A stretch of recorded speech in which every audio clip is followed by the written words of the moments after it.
Welcome back, guys. I'm working on two Gretsch Chet Atkins guitars right now. One of them's getting a fret job, and this one's getting a neck reset.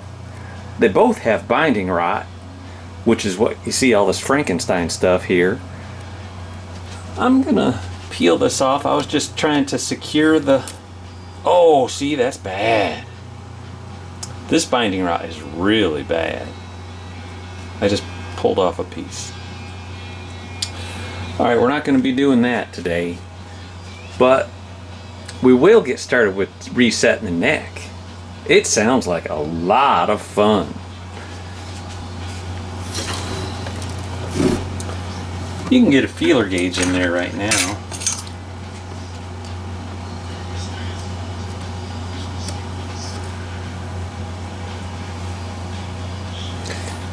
This feeler gauge shouldn't be going in there like that. It should be going in here like that. That's okay. But it shouldn't be this loose. Oh yeah, it got stepped on. We'll be fixing that too. So binding, broken back, and a broken neck joint. Prepare for surgery. So how do you know when you need a neck reset, besides that the neck joint's got a big gap in her? Well, you measure the low E string here at the 12th fret and you see what you get. I've got a 1/4 inch. Actually just a 64th shy. Call it 13/64. That's pretty rough, dudes. Can't play on something like that. The frets have oxidation, and so does that string. It's green on the treble side and then a brownish color on the bass side. There's rust on the strings, and there's also barnacles growing on the switches. Green barnacles. I can usually scrape that off with an ignition file and some stainless steel polish. It's actually all over the knobs, so I'm thinking about just buying some replacement stuff. I think that'd be a whole lot easier than cleaning it, and probably won't cost that much. And it'll probably look a lot better. I'm not going to replace the Bigsby though. That might be a little too expensive. I'll polish up the Bigsby. That'll take some time. And then we'll order some restoration parts for the others. One thing I learned, I did not know before I got these two Gretsches, was that the F-holes are painted on. The Country Gentleman and the Chet Atkins Nashville models both have painted F-holes. So here's a look at how I'm going to fix that crack. So thought it'd be a good idea to glue this on in here. So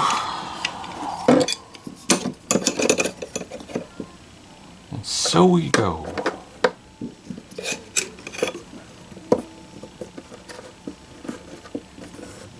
This will take care of all of the back cracks. This guitar got stepped on, and I think it cracked the neck joint, broke the back, all that fun stuff. A little bit of wood glue in this area. A little Tight Bond Original. Actually, Tight Bond 3.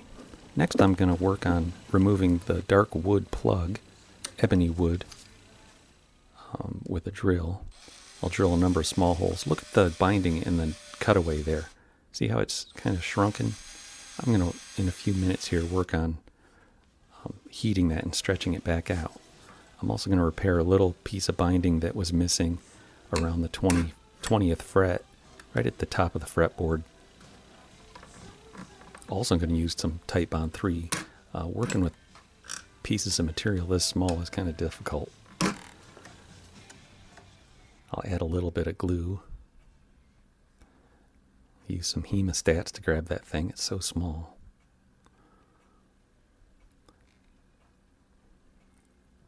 First I'll try a little bit of this binding tape to hold it in place, but getting that in there proved to be rather difficult unless I shrink myself down to be a smaller size. Some of these quick grip clamps work a little bit better to hold it in place. It only takes a few minutes to dry.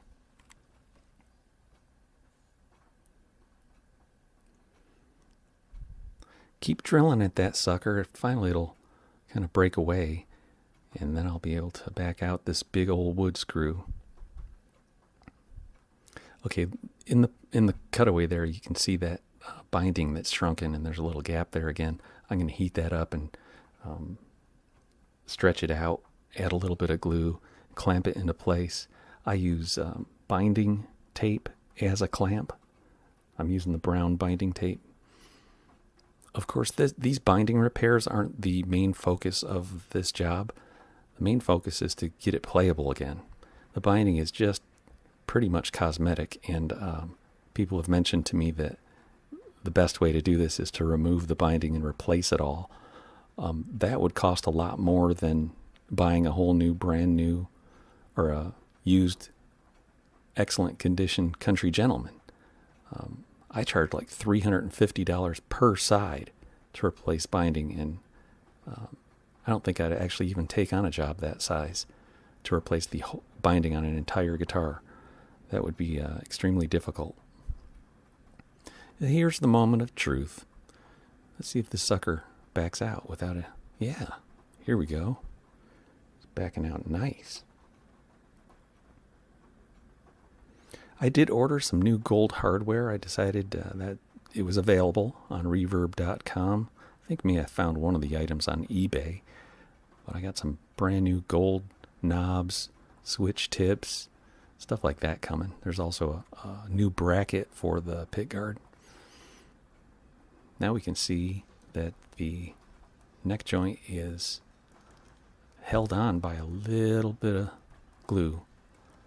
Not much though. Give it a good wiggle here. I also made a truss rod cover for this guitar, and if you go back to either November or late October, I think, there's a video on how to make a truss rod cover.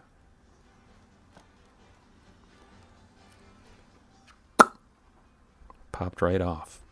Look at those shims on the tenon and in the mortise there.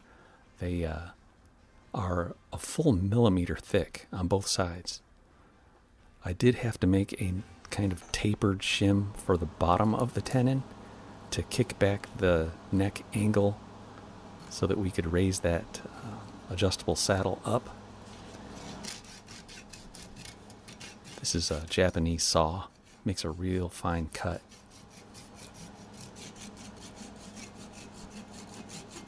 I'll get the heat lamp out and warm that whole area up.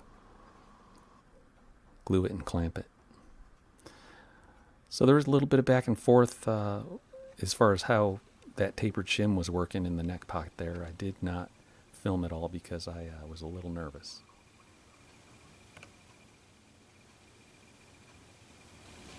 Got it all clamped up here with the thermoplastic. 2 strings on it. I had intentionally put this neck in a back bow because it'd been in an up bow for so long. I wanted the wood to get used to being in a flat position. It's still dead flat. I loosened the truss rod a little bit, but I retightened it. Anyhow, I've got the bridge over here set at 15/16 above the body, and it gives me an action of 3 1/2 64ths on the bass and 3 64ths on the treble. So once I get a little relief in there and I get all 6 strings on there, it should allow me to lower this bridge, and hopefully the saddles will be somewhere closer to 3/4 or 7/8 of an inch above the body when we're all said and done. So now that all the guesswork's been taken out of this, I can glue this up without any stress. Alright guys, it's been a couple hours. I'm going to take this out of the jig and set it down to rest for a few hours. I mean a few days probably. Here's a closer look at my moldable thermoplastic deal there. I made another video about why I do this, where I take a closer look at making the molds and things. Long bar clamp, bag of sand, moldable stuff. This is a Works workbench. It takes all the guesswork out of knowing when you have the right heel to neck body angle on neck reset jobs. There's a look at that'll be one of the things I can work on in the interim. While I'm waiting for the glue to cure for a few days, I can work on filling that and touching up a little bit more of these binding issues.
So the depth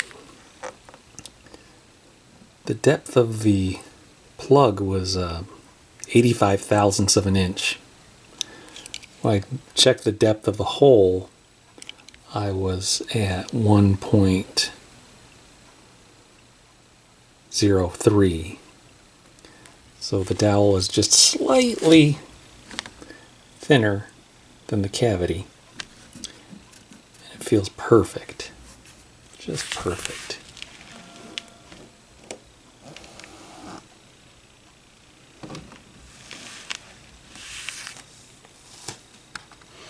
Getting down to the final little process here. Need to make this poplar dowel look like the original dark color. I've got this ProMark Mohawk finishing marker and it's a black brown. I'm going to give it a try. This is an end grain material, so it's not going to fuzz up or anything. And if I get a little bit on the mahogany surrounding area, I can wipe it off. It should just soak right into the end grain. and then I can put a clear top coat on top of that. It looks real dull and grainy at this point. Let it dry for a minute. This is the shellac lacquer mixture. I'm just gonna mop it on. Oh, it's soaking right into that end grain. Oh boy. Okay. Well, just a little light coat for starters. I'll let it dry and I'll come back with a little more. Well, this end grain's really wicking up that shellac lacquer mix like a wick. Big time. So I'm going to do a little thin super glue. See if I can seal up that end grain.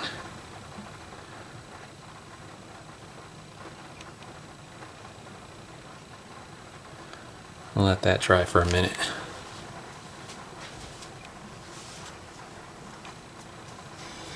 Okay, super glue dried up pretty quick. I knocked off the bumps with some 320 grit sandpaper, and I'm going to mop on a little bit more of this shellac lacquer mix.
Here's a bridge pickup.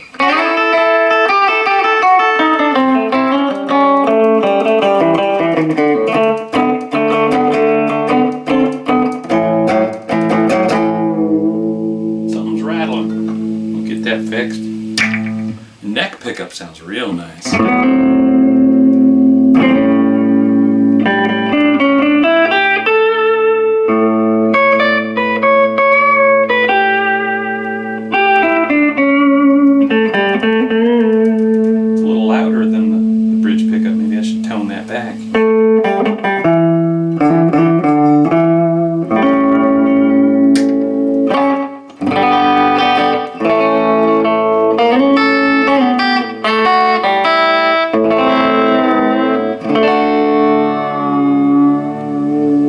Great sound of guitar. It feels kind of comfortable too. It's just kind of like, I don't know, it's got a nice big feel. You can rest your arm like here and rest your shoulder a little bit. It feels kind of comfortable. Maybe I should find me one of these days. Thanks for watching.